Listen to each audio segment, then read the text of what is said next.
is a certified hood classic.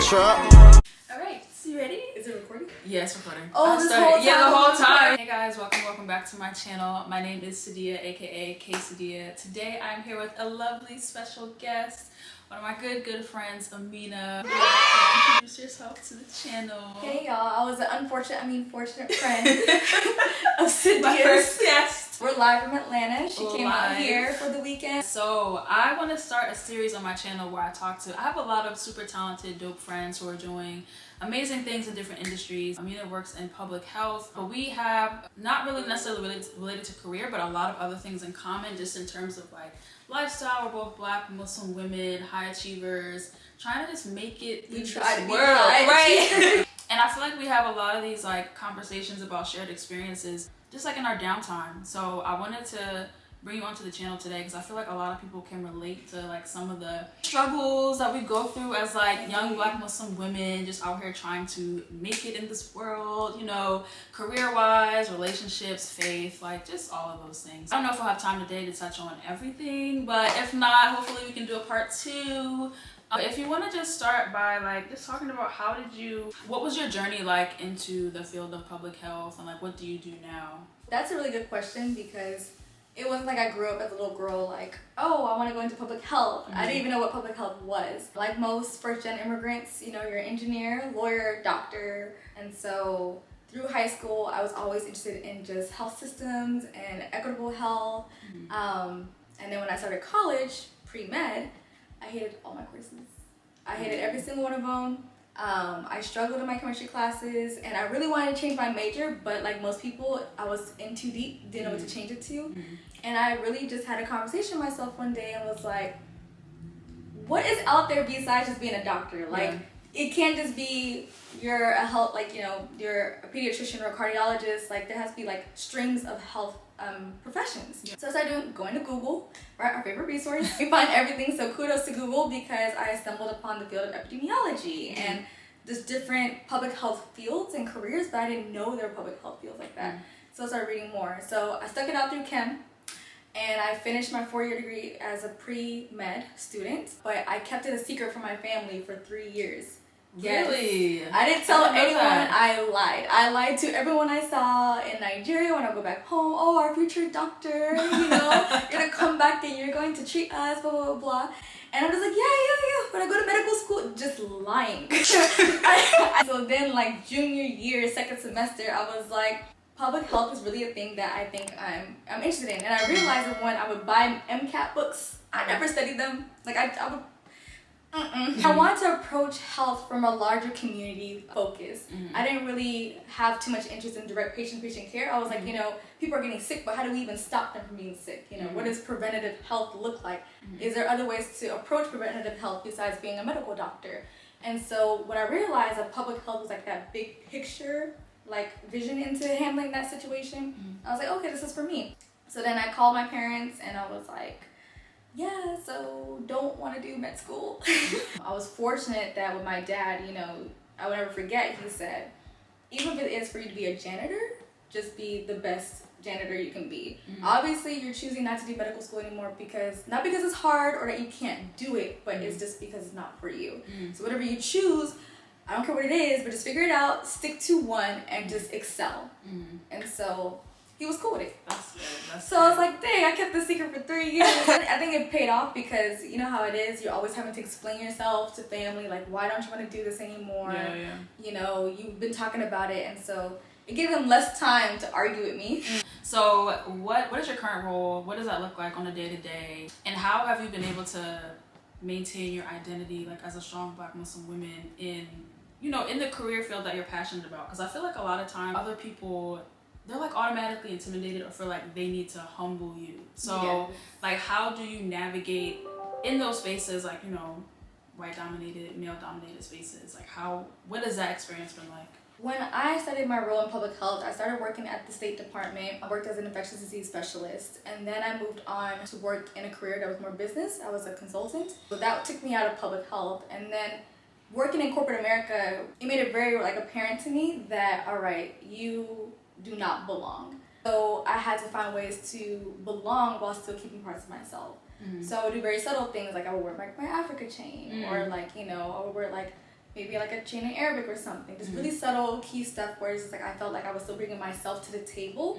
Because, you know, when you go to these tables, you're sitting in suits and, you know, everybody tells you to wear your hair straight or don't wear it curly because they'll look at you as like, you know, just whatever stereotypes they want to associate with African American women. When I eventually got laid off from that job because COVID-19 hit March 2020, then I moved over to working in Florida at the State Department again. It was different, it was a culture shock. You know, it was a white dominated space, but everybody who was working on the COVID response was a minority, whether they were Haitian or Filipino or Latino or Latina. So it was nice and reassuring to me. It's like, okay, like we're all coming from different states in the US to come together for a common cause.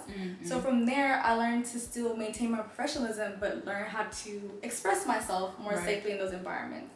Now I currently work at the federal level of the COVID task force. So I serve in the vaccine task force. She's legit, guys, like super legit, you know. Yes. Task force, like doing all this amazing stuff behind the scenes. Yes, so I'm working on the vaccine task force, and you know, this is a larger space, right? So obviously that's when minorities, unfortunately, are less shown. It's tricky because you have to be very careful of how you speak and your tone, and as a Black woman, you know, whenever you show any type of assertiveness in your role or sense of urgency, we're perceived as being aggressive, or you know, she's insecure, or oh, she's a woman. And even though public health is dominated by women, it's like 85% women, we still have to prove that we're intelligent and capable enough to handle whatever tasks or deliverables are in front of us. For me to navigate that is just to create a rapport with people, a one-on-one. So when people start to get to know me more as a person, and professionally of course, then we notice how we have more in common. And then they tend to reduce their biases towards me. So then I'm not dealing with Amina against corporate person in the office. It's Amina and Josie, or like, you know, whatever name. So that's the way I've realized the best way to like navigate stereotypes and especially prejudice in the office. And ageism. 25 years old. You're working in an office where everybody's in their mid-careers or late careers. They're like 40, 45 years old. So it's like, who's this young chick who thinks she has all these answers, or why does she feel so comfortable speaking out? You know, our generation tends to be more outspoken and more direct. It's tricky. I think what you said about having those personal relationships is so important. I feel like that's how you change the narrative. It's like, well, okay, you may see me and think many different things about me, but it's like we're having this one-on-one conversation. It's like you can really see the humanness, not just like, oh, she's a Black woman. Oh, that means she's like extra. Also, too, I think it's like when you come to the table and they can tell that you know your stuff, people have respect for you regardless of, oh, you might be younger or you might be from a different race or whatever. It's like, all right, well, regardless of all of those things, she knows what she's talking about. So it's like we have to respect her knowledge, and then they'll feel more comfortable. Like, all right, well, I was a little biased because of XYZ, but it's like she's knowledgeable. We're not gonna disregard you for. And that's how they start bringing you. They start inviting you to other projects, other matters. They're like, wait, like she actually did have a good idea last week, and or I like the way she flipped that. Like, maybe we can utilize this new perspective, this young perspective in the office. So do you feel, because like you said, like you're a younger person in the office and other people on your team or in the office may have more experience, did you ever feel any sense of like imposter syndrome, like stepping into this role? Did you feel like, oh, like maybe I'm not really, and then how do you also like overcome those feelings? So imposter syndrome is probably something, at least for me, I will always have to get over as I enter new jobs or new roles or new presentations. One thing that my last supervisor at my previous job always told me is that when it comes to presentations, you're the subject matter expert. Nobody else did all the research. Nobody else did all the prep for it. Yeah, some people in the room might have an idea or context behind what you're about to present or talk about. Or let's say you're in a meeting and you want to give an idea to something. Your perspective is yours, so own it and speak on it. And even if you don't know what you're saying, chances are they don't know what they didn't catch it. They don't know. If they don't know, they don't know. So they can't catch something, or like, you know, something that was incorrect. And then if something was incorrect, that's when you humble yourself, you know, admit like, you know what, actually I didn't catch that point, or that is a good observation. Let me go back and look to my notes. I would love to continue this conversation, and then I would love to, you know, get more of your ideas on this matter. Invite them, you know, to share dialogue. That way you don't seem so defensive, or, you know, which puts up imposter syndrome, right? Because you just feel like you have to fake it to make it. And sometimes you do have to fake it till you make it, where you have to build that confidence, and that's the biggest part, is just learning to be very humble and content with what you know, and be willing to let your guard down when you don't know something. Especially now when I'm working on this task force, when I first joined, it's just like all these systems, all these people, all these titles, right? It's like, oh, it's just little old me. But really, every role is important in whatever industry you serve, because again, your perspective is yours, and if you know your truth, don't let someone shake you, right? There's also intimidation in the office. People will try to be like, oh, let's see if she really knows what she's talking about. And whatever it is, just stay onto it. And whatever you don't know, own that too. Own the fact that you don't know things. It's actually really, really respected, because no one wants you to pretend to know something.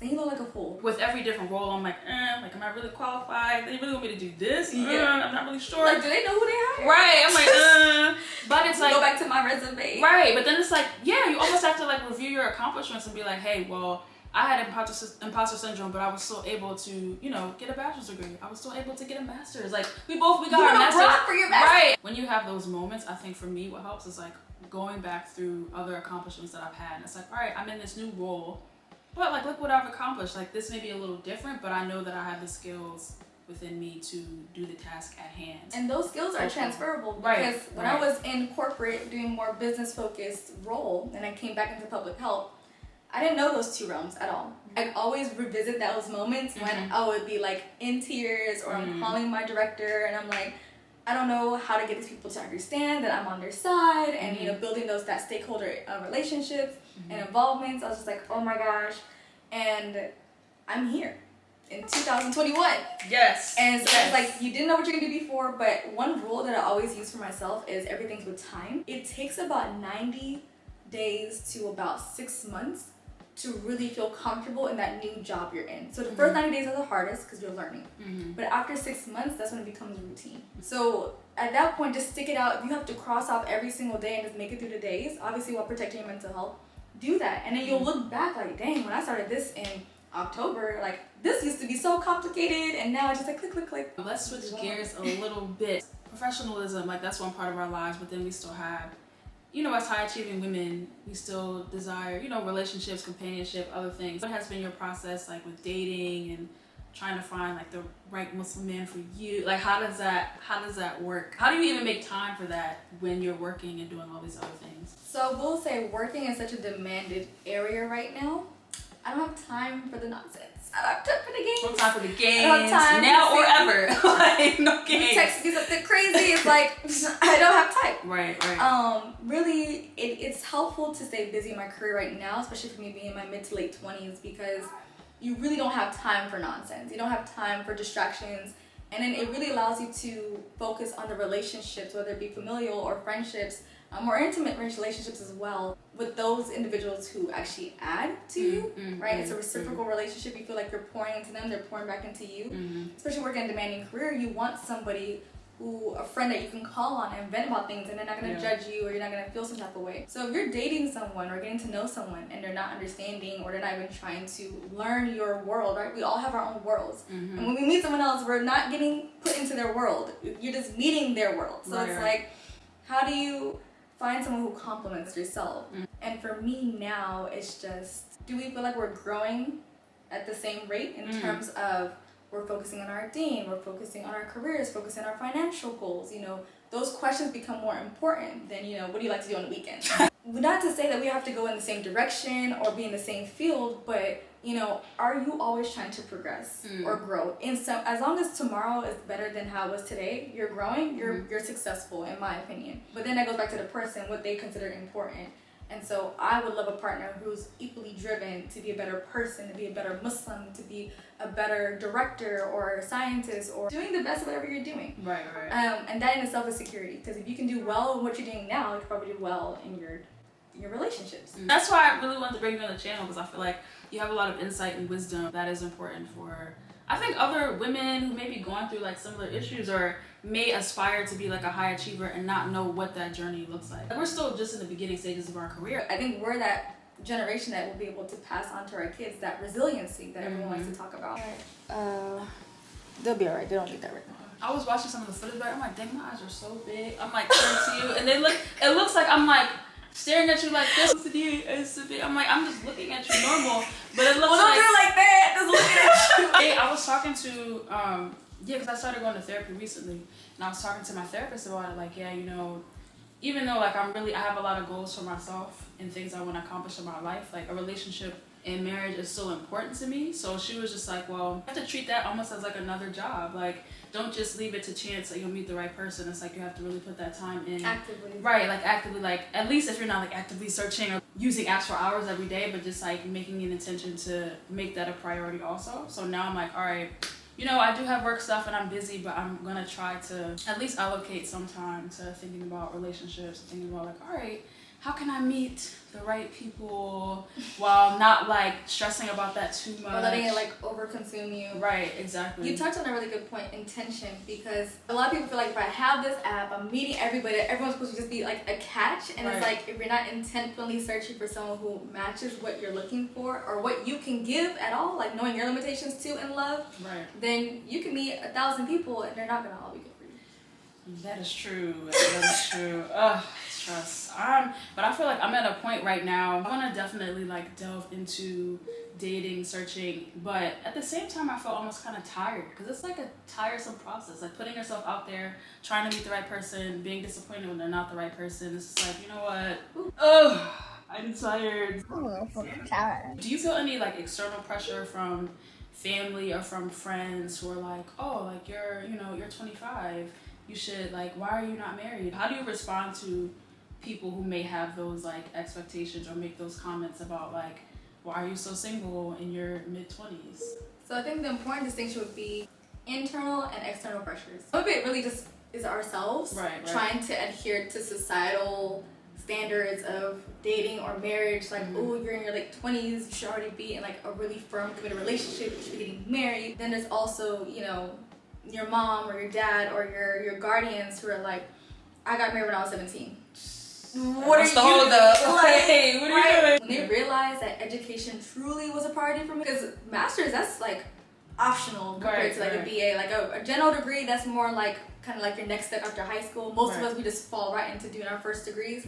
And so it's like, okay, she's doing her school, we'll let her finish her school. But when I was like, no, I'm doing a master's, like I want to be a public health practitioner, that's when it was like, oh, you for real. Okay, after your master's, I'm like, I don't know, we'll see what happens. And so that's when, you know, like people are like, oh, inshallah, or, you know, it's like like, medina gari, which is like hustle for like, you know, you'll find somebody from here, you know. Once they start to realize, okay, she really is going to do what she feels is best for her, they kind of start, like, you know, being so much on me. I will say now that we're almost about to not be recent grads anymore because it's been 2 years this May since we graduated. Oh my gosh. It's been 2.5. I think 2.5 years for me. But we're old. No. I'm about to be 27. Like now they've kind of started bringing those conversations back because it's like, you finished school. What else is there for you to do? You have your job, you did your education, you have your apartment. So it's like, what's next? And that's when I just tell them at this point, I'm being intentful about choosing a partner. We could all get married to somebody, but are they helping you heal? Are they growing with you? Are they pushing you, driving you? Are they challenging you in appropriate ways? Are they really what we imagine from the word partner? We overutilize these words, we don't really understand like the weight that they carry. Like, this is your partner. You're as strong as the weakest link, right? You want your partner to, I mean, everybody has their weak points, but you want it to balance, make sense. You know, we can't both be confused people trying to find love. Like, please go work on yourself. Let me go work on myself. And then we're going to try this again in a couple months. And then collectively build together when we're both whole and in a good place. That's like the one thing we don't have control over. And at least for me, I feel like I'm kind of a perfectionist in every area of life. But it's like, when I find a partner and what that timeline looks like, that's something I have no control over because it involves another person. So it's like in other areas of my life, I can kind of feel like I have control, like, oh, what job I do or how hard I work. Where you're applying. Yeah, exactly. So I'm trying to be comfortable, like, releasing the pressure of a timeline. And like, for me, I don't really think, my family doesn't really pressure me too much. I think my mom would love for me to be married. And we did all of our parents. Kind of anytime I bring somebody up, she's like, oh, like, whatever happened with this is the one. And I'm like, so can we start getting preparations together?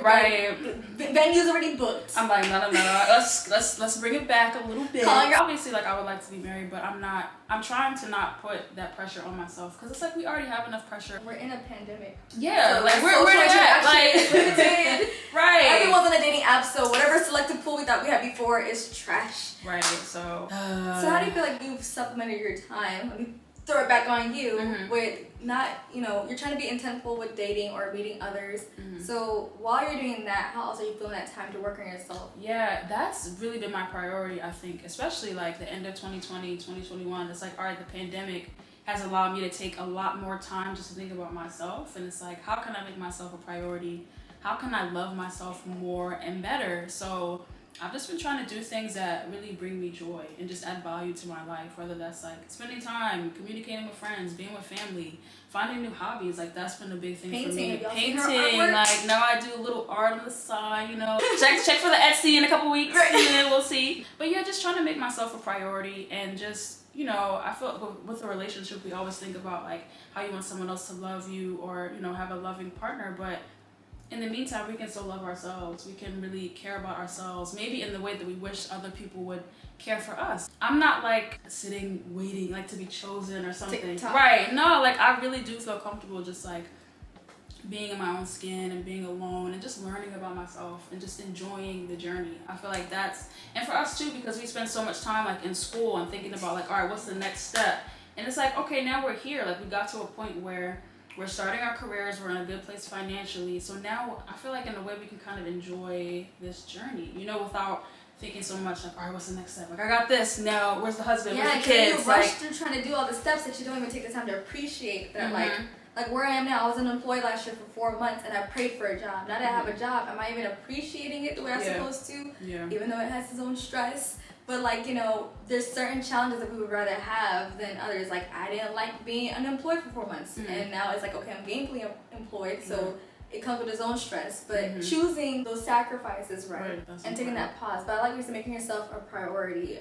We're so busy with pleasing our work or our family or our friendships that we've made it a chore. Like some people, they get a lot of anxiety, you know, trying to reply to every single text message and having grace with one another. Like, just because she didn't reply to me within an hour doesn't mean we're not friends anymore. Or like, oh, she cares about me less. The worst. Like already she got janky signal. I have to text her like, I don't know if you even got the call, but I attempted to see if you're alive today. Having friends where just like, you can go even weeks without talking to each other or just sending memes and knowing that I'm not throwing you away or, you know, pushing you to the side. It's just, for the times we're in now, making yourself a priority is a form of self-love, because if we all make ourselves a priority, then we're all happier, so to speak. That's true. Which means we'll be more willing to be gentle or patient, because I lose patience whenever I've been just going, and I haven't had a chance to sit down with just like myself. Right.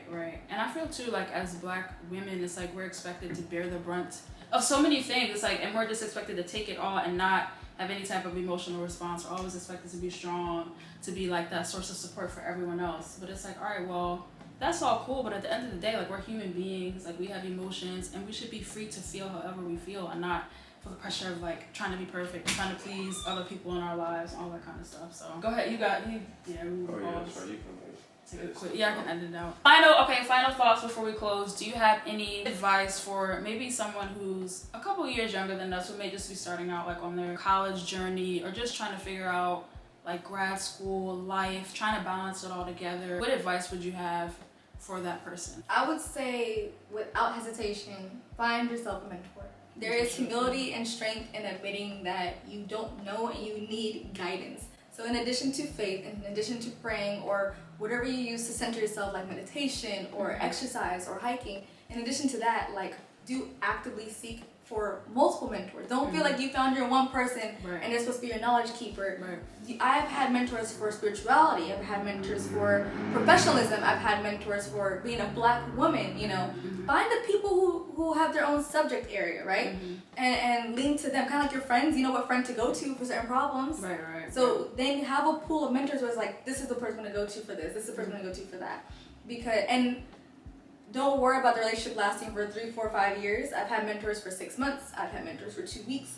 And, you know, make sure it's a mutually beneficial type of relationship too. That's true. Because it takes time to teach, you know, to sit down and talk and communicate with another person. At least if you want it to be substantial. Fruitful. You never know where tomorrow's going to take you. That's true. And on that note, we will wrap it up. Thank you for being on my channel today. Thank you for inviting me. And definitely will make it out to Philly. Yes. Oh, we didn't even say we're in. Did we say at the beginning? Oh, she did say. I'm in Atlanta, just visiting potentially moving back. I don't know. We'll see. We'll bring it back to the A. Y'all gotta come back to the A. We'll see. Thank you guys for watching today. I hope you enjoyed this video. If you did, please like, comment, and subscribe. And I will see you guys in a future video. Goodbye. What was your favorite part? Mine was all the food, but I love food. Yeah, we did have some good meals, yeah. Man, I can't wait to get back. How you gonna say the food? The food's your favorite part? Really? Dang. The food. I like the food. It's about shared experience. Because look, we had a fun little photo shoot right outside consulate. Oh yeah, that was fun. People were staring at us, you know. Black Girl Magic. They all want a part. You know. Period. I found the caption for our group photo.